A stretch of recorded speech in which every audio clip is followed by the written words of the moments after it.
अस्सलामु अलैकुम वरहमतुल्लाहि वबरकातुह। बिस्मिल्लाहिर्रहमानिर्रहीम। सामीईन व नाज़रीन,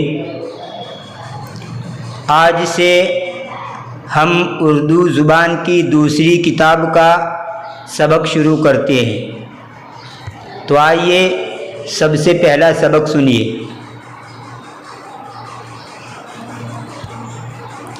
बिस्मिल्लाहिर्रहमानिर्रहीम।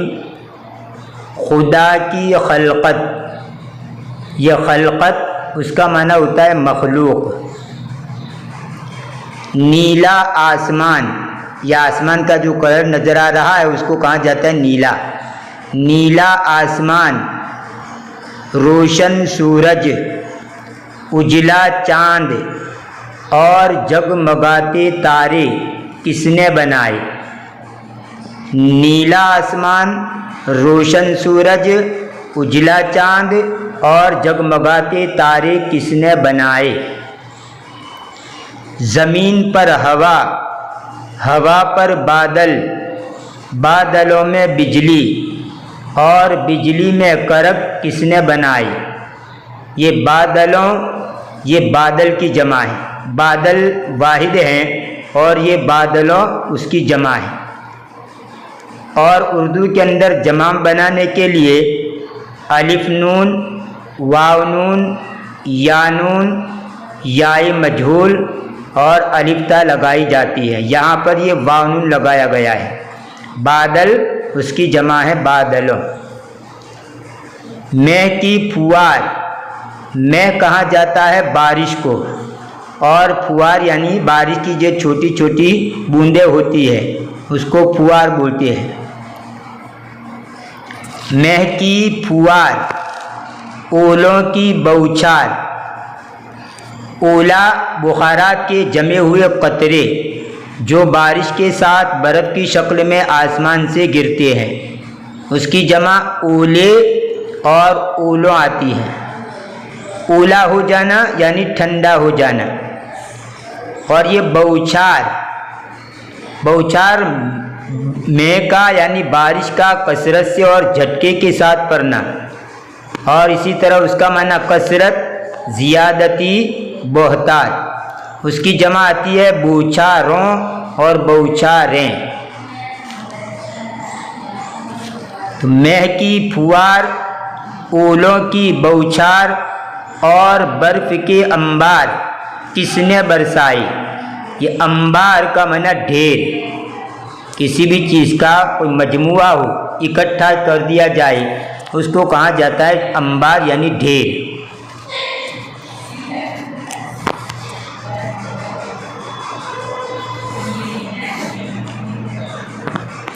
धुआंधार,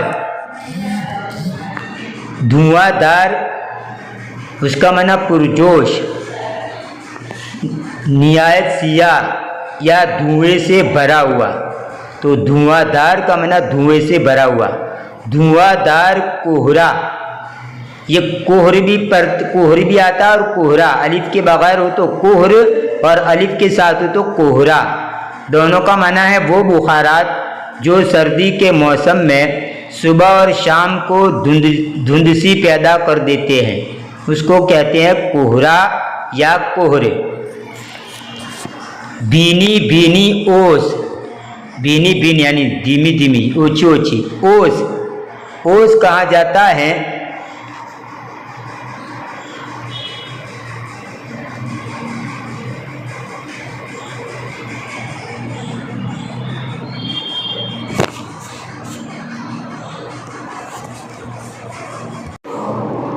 शबनम को। और शबनम का माना ज़मीन की सतह पर रात के वक्त जमा होने वाली नमी, उसी को कहा जाता है ओस। तो शबनम और ओस दोनों का माना यही है, ज़मीन की सतह पर रात के वक्त जमा होने वाली नमी यानी तरी। धुआंधार कोहरा, भीनी भीनी ओस और सफ़ेद पाला किसने जमाया?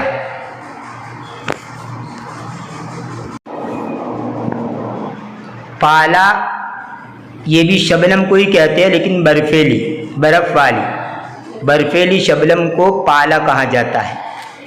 और सफ़ेद पाला किसने जमाया?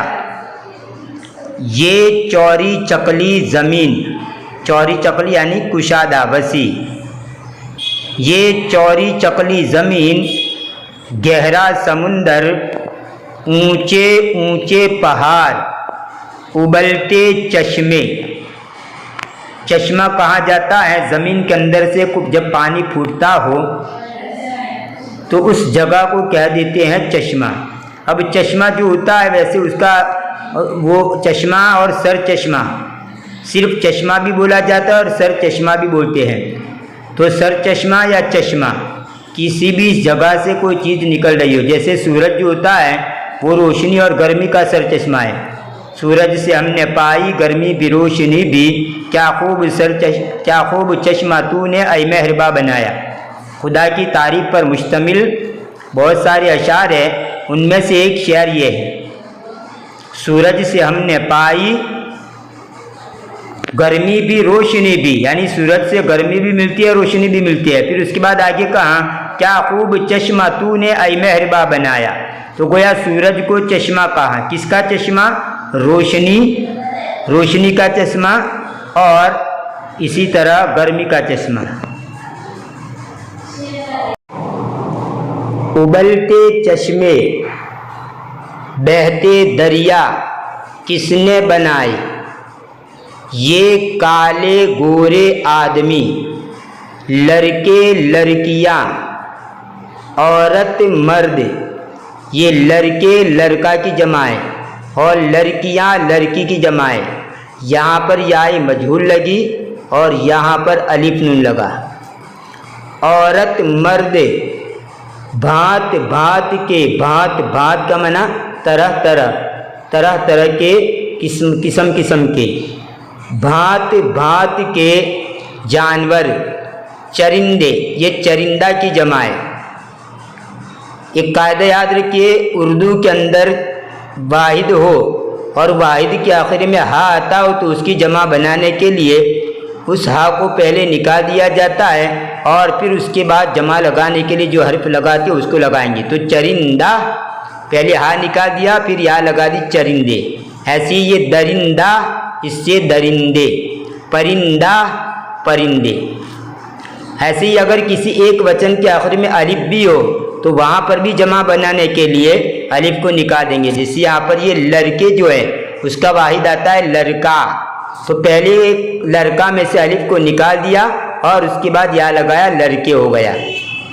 तो चरिंदे यानी चरने वाले जानवर, दरिंदे यानी फाड़ खाने वाले जानवर जैसे शेर है, चीता है वगैरह, और परिंदे यानी उड़ने वाले जानवर जैसे कबूतर, कौवा वगैरह। तो चरिंदे, दरिंदे, परिंदे, मछलियाँ और कीड़े मकोड़े। कीड़े मकोड़े ज़मीन के ऊपर जो जानवर रेंगते हैं, मकोड़ा है, चूंटी है, या इसी तरह छोटे छोटे जो जानवर होते हैं उसको कीड़े मकोड़े कहते हैं। और कीड़े मकोड़े किसने पैदा किए? ये हरे भरे दरख्त और बेल बूटे। वैसे बेल उसका माना होता है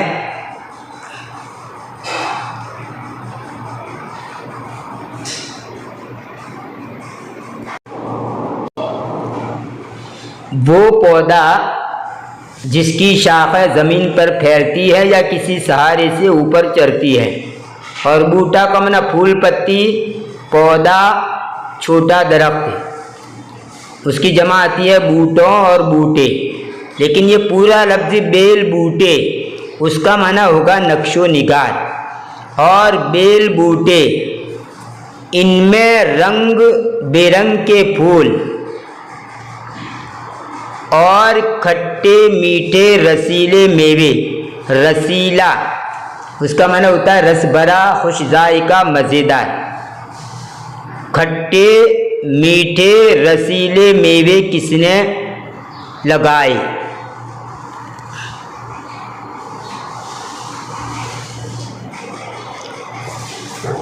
ये सब चीज़ें खुदा ने पैदा की हैं। जो बरा, ये बरा पढ़ेंगे, रा के ऊपर ता हो तो बरा, और अगर यहाँ से इस ता को निकाल दे तो फिर उसको पढ़ा जाता है बुरा। ता के रा अगर ता के बगैर हो तो बा पर पेश पढ़ेंगे बुरा, और ता के साथ हो तो बा के ऊपर ज़बर पढ़ेंगे बरा। जो बड़ा मेहरबान और कुल आलम का निगहबान है। ये बान का जो लफ्ज़ है ये फ़ारसी अस्मा के आखिर में बतौर लाहिका आकर मुहाफिज और मालिक का माना देता है। लाहिका का मतलब ये होता है किसी लफ्ज़ के पीछे लगने वाला लफ्ज़ हो, जैसे यहाँ पर देखिए निगाह और ये बान, तो निगाह उसके साथ बाद में बान लगा, और यहाँ पर देखिए ये महर और उसके बाद ये बान, तो महर के बाद ये बान लगा। तो किसी भी लफ्ज़ के पीछे अगर इस तरह कोई लफ्ज़ लगता हो तो उसको कहा जाता है लाहिका। तो ये बान और ये बान ये लाहिका कहा जाएगा। ऐसे ही फील बान हाथी वाला, बागबान बाग वाला, बाग की रखवाली करने वाला, शुतुरबान यानी ऊंट वाला, और दरबान यानी गेट कीपर, दरवाजे वाला यानी दरवाजे के ऊपर जो बैठता है गेट कीपर, उसको दर का माना दरवाज़ा फारसी के अंदर, तो दरबान यानी गेट कीपर। तो ये बान जो उसको लाहिका कहेंगे। और अगर किसी लफ्ज़ के शुरू में लगता हो तो उसको कहा जाता है साबिका। यहाँ बान पीछे लगा, लेकिन मान लो अगर इससे पहले लग जाए तो उसको कहा जाता है साबिका। जैसे सुनी अनसुनी कर दी, देखी अनदेखी कर दी। यहाँ सुनी में अन शुरू में लगा और देखी में अन शुरू में लगा, तो ये अन जो है इसको कहा जाएगा साबिका। अगर ये इंग्लिश का लफ्ज़ है, सुनी अनसुनी कर दी यानी सुनकर ऐसा हो गया गोया सुना ही नहीं, और देखी अनदेखी कर दी मतलब देखते हुए भी ऐसा हो गया गोया नहीं देखा। अंग्रेजी के अंदर जो पीछे लफ्ज़ लगता है उसको कहा जाता है सफिक्स।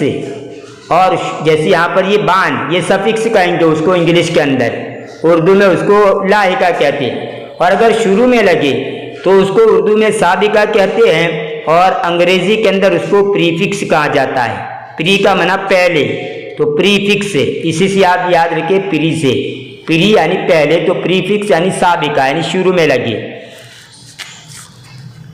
जो बड़ा मेहरबान और कुल आलम का निगहबान है, वही सबको पालता और रोज़ी देता है, वही जिलाता और मारता है, वही बनाता और बिगाड़ता है, वो हमेशा से है और हमेशा रहेगा।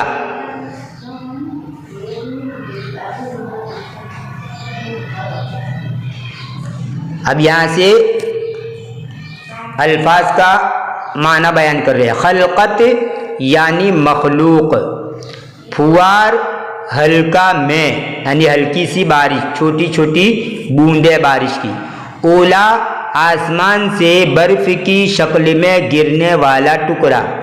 बौछार यानी ज़ियादती। अंबार यानी ढेर। कोहरा ज़म्मे मजूल यानी मजूल के साथ पढ़ेंगे कोहरा। सर्दी के मौसम में सुबह शाम हवा में अद्धर रहने वाले और धुंध सी पैदा करने वाले बुखारात। ओस यानी शबनम। शबनम का मतलब होता है ज़मीन की सतह पर रात के वक्त जमा होने वाली नमी, तरी, उसको ओस भी ओस कहते हैं। तो ओस और शबनम दोनों का एक ही माना है।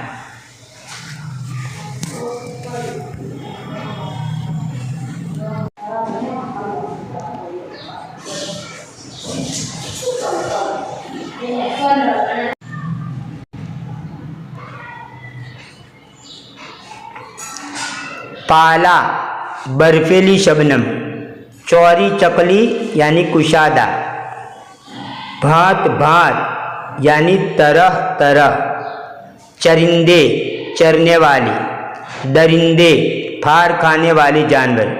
बेल ज़मीन पर फैलने या किसी चीज़ के सहारे ऊपर चढ़ने वाला पौधा। बूटे फूल पत्ते, निगहबान हिफाजत करने वाला। ये था उर्दू ज़बान की दूसरी किताब का सबक नंबर 1। इंशाअल्लाह आने वाली वीडियो में इस किताब का सबक नंबर 2 आपके सामने पेश किया जाएगा। तब तक के लिए इंतज़ार कीजिए। दुआ में याद रखिए। फ़ी अमानिल्लाह, इला लिक़ा।